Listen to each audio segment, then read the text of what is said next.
अस्सलाम वालेकुम dear students, कैसे हैं आप सब। अल्लाह ताला आप सबको अपने हिफ्ज़ व ईमान में रखें।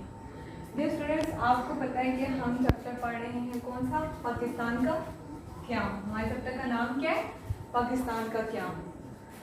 और आज हमने कौन सा टॉपिक पढ़ना है। आज हमने टॉपिक पढ़ना है क़याम पाकिस्तान में कायदे-ए-आज़म का किरदार। हमारे टॉपिक का नाम क्या है, क़याम पाकिस्तान में कायदे-ए-आज़म का किरदार। डियर स्टूडेंट्स, आपको पता है कि ये आज हमारा लास्ट टॉपिक है इस चैप्टर का, पाकिस्तान का क़याम। ये चैप्टर आज हमारा कंप्लीट हो जाएगा। तो आज हम इसका लास्ट टॉपिक पढ़ रहे हैं और लास्ट टॉपिक है क्या, क़याम पाकिस्तान में कायदे-ए-आज़म का किरदार। तो जैसा कि आपको पहले सबसे चैप्टर का नाम देख के पता चल रहा है कि हमने इसमें क्या, बल्कि आप सारा कुछ पढ़ के आए हैं इसमें।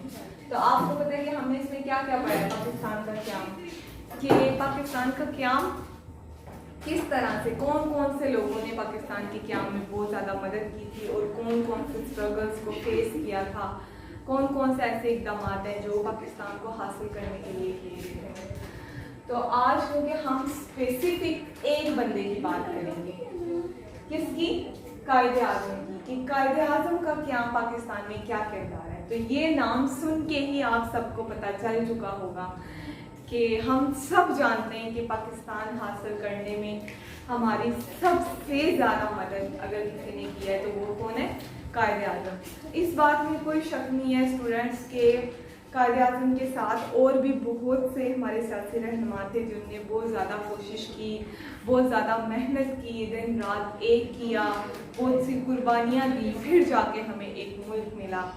लेकिन अगर हम ये चीज़ भी देखें कि किसने सबसे ज़्यादा कोशिश की, 7 साल कोशिश की, किसने, कायदे-ए-आज़म ने। ये आपको पता होना चाहिए स्टूडेंट्स, कितने साल, 7 साल कोशिश की कायदे-ए-आज़म ने और फिर जाके आज आप एक आज़ाद मुल्क में एक आज़ाद ज़िंदगी गुजार रहे हैं। तो आपको पता है कि जब कायदे-ए-आज़म पॉलिटिशियन में आए थे तो पहले उन्होंने किसको ज्वाइन किया था, कांग्रेस को ज्वाइन किया था।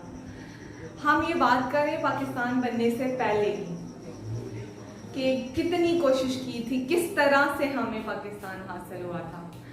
तो कांग्रेस ज्वाइन की थी और फिर क्या चाह रहे थे, फिर बाद में आपको पता है कि उनने कांग्रेस से, क्योंकि पहले ये समझा जा रहा था कि कांग्रेस बड़े सगीर में वाहिद सियासी जमात थी जो हिंदू और मुसलमान दोनों के मफादात के लिए काम करती थी, लेकिन ऐसा बिल्कुल नहीं था। बस ये समझा जाता था जबकि कांग्रेस सिर्फ और सिर्फ किसकी जमात थी, हिंदू की जमात थी।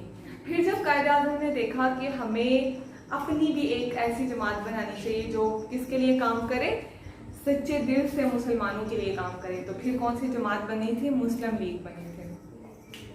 तो फिर क्या हुआ था, मुस्लिम लीग ने, आपको पता है कि फिर कायदे-ए-आज़म ने क्या कहा, कायदे-ए-आज़म ने ये सोचा कि कांग्रेस और मुस्लिम लीग, क्योंकि दोनों को ही क्या चाहिए थी, आज़ादी चाहिए थी, किससे, अंग्रेज़ों से।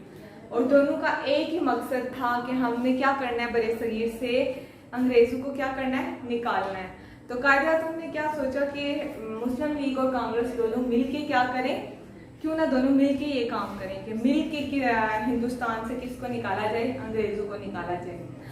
लेकिन क्या हुआ, इस चीज़ में भी प्योरीफाई किस्म का काम नहीं किया गया। तो फिर क्या हुआ, फिर कायदे-ए-आज़म ने दोबारा, उन्हें समझ आ गई कि अब जो भी कोशिश करनी है वो मुझे क्या करनी है, अकेले करनी है। तो अब हम देखते हैं इसमें सबसे पहले तो हमें पता है कि 1947 को क्या हुआ था, आप सबको पता है कि पाकिस्तान बना था। और फिर क्या हुआ था, इसमें कायदे-ए-आज़म ने बहुत ज़्यादा कोशिश की थी, दिन रात एक किया था। और फिर क्या हुआ था, फिर पाकिस्तान बनने के बाद आप सबको ये भी पता है कि कायदे-ए-आज़म पाकिस्तान के पहले गवर्नर थे। क्या थे, कायदे-ए-आज़म पाकिस्तान के पहले गवर्नर थे। और कब कायदे-ए-आज़म की डेथ कब हुई थी, 11 सितंबर 1948 को। कब हुई थी, 11 सितंबर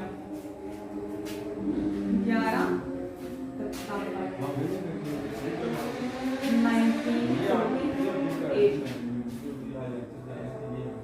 कब, 11 सितंबर 1948 को किसकी डेथ हुई थी, कायदे-ए-आज़म की डेथ हुई थी। और नेक्स्ट, अब ये हमने क्या किया, इसका थोड़ा सा इंट्रो ले लिया कि कायदे-ए-आज़म ने कितनी मेहनत की और किस तरह से मेहनत की और आपकी डेथ कब हुई। अब हम क्या देखेंगे, अब हमने देखना है कायदे आज़म की खिदमात। हमने उसको स्पेसिफिक पॉइंट्स में डिवाइड कर दिया है और वो अब हम फर्दर एक एक पॉइंट करके डिस्कस करेंगे कि हमने क्या, कि कायदे आज़म ने क्या खिदमात, किस तरह से कौन कौन सी खिदमात पेश की, किसके लिए, पाकिस्तान के लिए। तो सबसे पहले डियर स्टूडेंट हम फर्स्ट पॉइंट को डिस्कस करते हैं कि फर्स्ट पॉइंट में क्या है। फर्स्ट पॉइंट में क्या है कि इब्तिदा में आप चाहते थे, पहले आप क्या चाहते थे कि अंग्रेजों को हिंदुस्तान से निकलने के लिए मुस्लिम लीग और कांग्रेस मिलकर काम करें, जैसे मैंने आपको ये बात पहले भी बताई है। तो इसमें आपने क्या किया था, आप 1916 में दोनों बड़ी सियासी पार्टियों के उनको करीब लाने में कामयाब हो गए थे। कब कामयाब हुए थे, 1916 में। ये हम फर्स्ट पॉइंट 1916 में आपकी ये जो कोशिश थी ना कि मुस्लिम लीग और कांग्रेस को क्या किया जाए, एक दूसरे के करीब लाया जाए, तो 1916 में आपकी ये कोशिश क्या होगी थी, कामयाब होगी थी। लेकिन फिर क्या हुआ, दोनों सियासी जमातों के दरमियान एक मायदा हुआ जिसे हम कौन सा मायदा कहते हैं, मिसाक लखनऊ कहते हैं। कौन सा मायदा हुआ था, मिसाक लखनऊ। उनकी कोशिश की वजह से आपको हिंदू मुस्लिम इत्तेहाद का सफीर का खिताब दिया गया था। अब क्या हुआ था, 1916 में कांग्रेस और मुस्लिम लीग के दरमियान एक क्या हुआ था, मायदा हुआ था, जिसे हम क्या कहते हैं, मिसाक लखनऊ कहते हैं। और फिर इनको कायदे आज़म को क्या खिताब मिला था, हिंदू मुस्लिम इत्तेहाद के सफीर का खिताब मिला था। डियर स्टूडेंट्स, ये ऑब्जेक्टिव में आपसे पूछा जा सकता है कि कौन सा खिताब मिला था, हिंदू मुस्लिम इत्तेहाद के सफीर का खिताब मिला था। तो नेक्स्ट हम डिस्कस, ये फर्स्ट पॉइंट में आपको पता चल गया। फर्स्ट पॉइंट में हमने क्या बात की, उनकी कौन सी खिदमत के बारे में बात की कि उनने क्या किया था, कांग्रेस और मुस्लिम लीग दोनों को इकट्ठा किया था। किस लिए, इसलिए कि बड़े सगीर से किसको निकाला जाए, अंग्रेजों को निकाला जाए। और फिर आप इस कोशिश में 1916 को क्या हो गए थे, कामयाब भी हो गए थे। और आपको क्या नाम दिया गया था, क्या खिताब दिया गया था, आपको खिताब दिया गया था हिंदू मुस्लिम इत्तेहाद के सफीर का खिताब दिया गया था। तो नेक्स्ट हम देखते हैं कि सेकंड पॉइंट में क्या है। सेकंड पॉइंट हम डिस्कस करते हैं। तो डियर स्टूडेंट, सेकंड पॉइंट में क्या है कि आपने क्या किया था, 1929 में नेहरू रिपोर्ट के जवाब में अपने मशहूर 14 निकात पेश किए थे। कब, 1929 में। आपको पता है ना कि 1929 में क्या हुआ था, नेहरू रिपोर्ट 1929 में।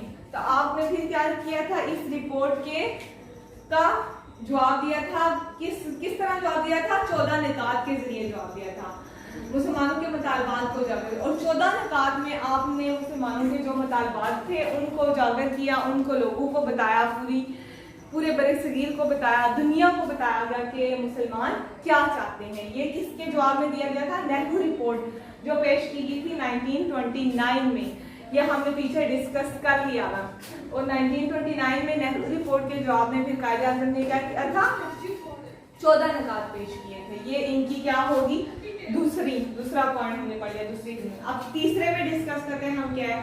तीसरे में क्या है, 1930 और 31 में क्या हुआ था, गोलमेज कॉन्फ्रेंस में मुसलमानों के मुतालबात को बरतानवी हुकूमत के सामने बखूबी पेश किया गया था। कब, 30 और 31 में। 1930-31 में क्या किया गया था, गोलमेज कॉन्फ्रेंस में मुसलमानों के मुतालबात को पेश किया गया था। किसके सामने रखा गया था, बरतानवी हुकूमत के सामने। 1930 और 31। ओके, थर्ड पॉइंट में क्या है कि 1930 और 31 में क्या हुआ था, 1930 और 31 में एक गोलमेज कॉन्फ्रेंस हुई थी जिसमें बरतानवी हुकूमत के सामने के जो बरसगीर के मुसलमान थे उनने अपने मुतालबात रखे थे कि हम ये चीज चाहते हैं। क्योंकि पहले तो अंग्रेज भी यही समझ रहे थे, सब यही समझ रहे थे कि कांग्रेस जो है वो हिंदू और मुसलमान दोनों की जमात है। तो फिर बाद में कायदे आज़म ने खुद ये चीज सबको अलग से बताया कि ये ही नहीं पता था कि मुसलमान चाहते क्या हैं, वो क्या चाह रहे हैं। तो ये बात फिर वो पूरी दुनिया में सबके सामने लेके आए थे कि बरसगीर के मुसलमान ये चाह रहे हैं। ठीक है, अब हम फोर्थ पॉइंट देखते हैं। फोर्थ में क्या है, 1937 और 39 में क्या, 1935 और 36 में क्या हुआ था, मुस्लिम लीग को क्या हुआ था, अरसल नौ मंजूर करके इसे बरसगीर में मुसलमानों की वाहिद नुमाइंदा जमात बनाएगी। किसको? मुस्लिम लीग को। 1935 और 36 में, 1935 और 36 में क्या हुआ था? मुस्लिम लीग को मुसलमानों की वाहिद नुमाइंदा जमात बनाएगी थी। 1935 और 36 में मुस्लिम लीग को क्या किया गया था? वाहिद नुमाइंदा जमात बनाएगी थी बरसगीर की। नेक्स्ट हम देखते हैं स्टूडेंट्स नंबर 5 पे क्या है कि 1937 और 39 में क्या हुआ था? कांग्रेस की मुस्लिम कश पॉलिसियों पर तनकीद की गई थी। और क्या हुआ था? कांग्रेसी वज़ारतुन के मुस्तफा होने पर 22 दिसंबर 1939 को मुसलमानों से अपील की कि वो इजहार तशक्कुर के लिए यौम निजात मनाएं। कब? 1939 में यौम निजात मनाया गया था। और क्यों मनाया गया था? क्योंकि उनको कांग्रेस की पॉलिसियों से निजात मिली थी 1939 में। 1939 में डियर स्टूडेंट्स हम क्या बात कर रहे हैं कि हम देख रहे हैं कायदे आज़म ने क्या क्या खिदमत की पाकिस्तान को हासिल करने के लिए। तो हमने देखा कि अब तक हम कौन से पॉइंट पे? 5 पॉइंट पे पहुंच आए हैं कि क्या किया था उनने। 1939 में क्या हुआ था? यौम निजात मनाया गया था। और यौम निजात क्यों मनाया गया था? क्योंकि कांग्रेस की जो रोज की मुसलमानों के खिलाफ पॉलिसियां होती थी उनसे उनको क्या मिली थी? निजात मिली थी। नेक्स्ट हम डिस्कस करते हैं नंबर 6 पॉइंट पे कि नंबर 6 पॉइंट पे क्या है। नेक्स्ट क्या है स्टूडेंट्स? नेक्स्ट ये है कि 23 मार्च 1940 को क्या हुआ था? मिंटो पार्क, इकबाल पार्क में करारदाद लाहौर मंजूर कराई और 2 कौमी नजरिए की वजाहत की गई। आपको पता है कि 23 मार्च 1940 को क्या हुआ था? 23 मार्च 1940 को क्या किया गया था? इकबाल पार्क में 2 कौमी नजरिया पेश किया गया था। कब किया गया था? 23 मार्च 1940 को। 23 मार्च 1940 क्या किया गया था? 2 कौमी नजरिया पेश किया गया था। किधर? इकबाल पार्क में, मिंटो पार्क में। नेक्स्ट हम देखते हैं नेक्स्ट क्या हुआ था। नंबर 6 हमने पढ़ी है, 7 में डिस्कस करते हैं। 7 में क्या हुआ था कि 1944 में गांधी के साथ मुज़ाकरात में आपने गांधी पर वाज़िया कर दिया कि अंग्रेजों के खिलाफ हिंदू मुस्लिम इत्तेहाद के लिए पहले कांग्रेस की तरफ से मुसलमानों की मजहबी, माशी, सकाफती, माशरती और सियासी हुकूक को तस्लीम करना जरूरी है। क्या कहा था? 1944 में आपको पता है हमने ये मुज़ाकरात पीछे पढ़े 1944 में ये मुज़ाकरात हमने पढ़े कि जना गांधी मुज़ाकरात, ये पूरा टॉपिक आपने डिस्कस किया है प्रीवियस। तो इसमें क्या था कि इन मुज़ाकरात में कायदे आज़म ने वाज़िह तौर पे ये कहा था कि पहले क्या किया जाए? मुसलमानों की सियासत, उनके मजहब को, उनकी सकाफत को, उनकी तहजीब को, उनके कल्चर को, हर चीज को क्या किया जाए? माना जाए, महफूज किया जाए। उसके बाद फिर मुसलमान क्या करेंगे कि आपकी बात को मानेंगे। नेक्स्ट हम क्या देखते हैं? नेक्स्ट पॉइंट में क्या है? नेक्स्ट पॉइंट में यह है कि 1945 में क्या हुआ? शिमला कॉन्फ्रेंस में लॉर्ड वेबर पर यह बात वाज़िया कर दी कि मुस्लिम लीग ही मुसलमानों की वाहिद नुमाइंदा जमात है और इसी को मुसलमानों की नुमाइंदगी का हक हासिल है। कब? 1945 में। 1945 में क्या हुआ था? लॉर्ड वेबर पर, यह भी आपने पीछे पूरा एक टॉपिक डिस्कस किया। अब हम पीछे फर्दर जो सारे टॉपिक डिस्कस करके आए हैं ना, उनको सिर्फ हम एक पॉइंट में डिस्कस कर रहे हैं। तो ये भी हमने डिस्कस किया था कि क्या हुआ था? लॉर्ड वेबर ने क्या किया था कि इस चीज को तस्लीम किया था कि वाकई ही मुस्लिम लीग ही क्या है? वाहिद नुमाइंदा जमात है। किसकी? मुसलमानों की बरसगीर में। तो नेक्स्ट हम देखते हैं नेक्स्ट पॉइंट में क्या। नेक्स्ट पॉइंट में ये है कि 1945 और 1946 के इंतखाबात में क्या हुआ था? कायदे आज़म ने ये मौक़िफ़ इख्तियार किया था कि अगर वो हिंदुस्तान में मुसलमानों के मुस्तकबिल महफूज देखना चाहते हैं तो मुस्लिम लीग का साथ दें। इस बिना पर मुस्लिम लीग ने इंतखाबात में शानदार कामयाबी हासिल की। क्या हुआ था? 1945-46 के इंतखाबात हुए थे। ये भी आपने पीछे फर्दर पूरा टॉपिक डिस्कस किया है। तो इसमें क्या हुआ था हिंदुस्तान में मुसलमानों का मुस्तकबिल महफूज देखना चाहते हैं कि कायदे आज़म ने पूरे हिंदुस्तान में जितने भी मुसलमान थे उनको ये कहा था कि अगर आप वाकई ही बरे-सगीर में मुसलमानों का मुस्तकबिल महफूज देखना चाहते हैं तो फिर आपको क्या करना पड़ेगा, कायदे आज़म का साथ देना पड़ेगा। अगर आज आपने साथ ना दिया तो फिर आपको कभी भी आज़ादी नहीं मिलेगी। ये बात कब की गई थी, कौन से इंतखाबात में, और फिर ये चीज़ प्रूव भी हो गई थी। कौन से इंतखाबात, 1945 और 45 और 46 के इंतखाबात में ये चीज़ वाज़िया तौर पे बताई गई थी मुसलमानों को कि अगर आज आपने मुसलमानों का साथ नहीं दिया तो फिर क्या होगा कि पूरी जिंदगी आपको गुलामी से कोई भी नहीं बचा सकेगा। और फिर इस इंतखाबात में मुसलमानों को शानदार कामयाबी मिली थी। तो डियर स्टूडेंट्स, हम क्या डिस्कस कर रहे थे, हम आज के टॉपिक में हम डिस्कस कर रहे थे किसको, कायदे आज़म के किरदार को, किसमें, क़याम पाकिस्तान में, कि पाकिस्तान के क़याम में कायदे आज़म का किरदार किस तरह से था, कायदे आज़म ने क्या क्या कोशिश की।